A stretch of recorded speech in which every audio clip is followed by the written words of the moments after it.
మొదట్లో మీరు stop watch, seconds watch పెట్టుకొని దాని దిక్కు దృష్టి పెట్టి ఎంత నెమ్మదిగా 2 ఊపిరితిత్తులు సంపూర్ణంగా నిండేంత గాలి తీసుకోవటం. ఇట్లా ముందు లోపల ఉన్న గాలిని వదిలేయాలి. ముందు చంద్రనాడి ద్వారానే తీసుకోవాలి. ఇక్కడ ఇంకొక మాట కూడా చెప్పాల్సి వస్తుంది.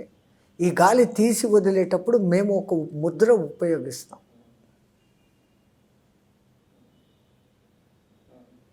చూపుడు వేలు, మధ్య వేలును మడిచి ఈ బొటన వేలు, ఈ ఉంగరపు వేలు, చిటికిన వేళ్ళు వీటిని ఇట్లా పెడతాం, ఇట్లా పట్టుకుంటాం. ఇది ఎందుకు పనికొస్తుంది అంటే, ఇప్పుడు ఇట్లా వేసి సూర్యనాడిని దీన్ని మూసాం, కుడి ముక్కును మూసాం, ఎడ ముక్కుతో గాలి తీసుకున్నాం. కుంభించినంతసేపు కుంభించినాక గాలిని వదిలినప్పుడు ఆ గాలి ఇక్కడ తగిలి కిందికి వెళ్ళిపోతుంది.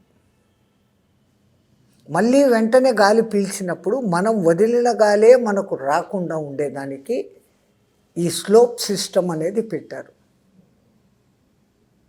ప్రతి దాంట్లోనూ అర్థం ఉంది. సో ఇప్పుడు ఈ ముద్ర పెట్టి బొటన వేలుతో కుడి ముక్కును మూసాం, సూర్యనాడిని, చంద్రనాడి అనబడే ఈ ఎడమ ముక్కును దీని ద్వారా గాలి తీసుకుంటున్నాం.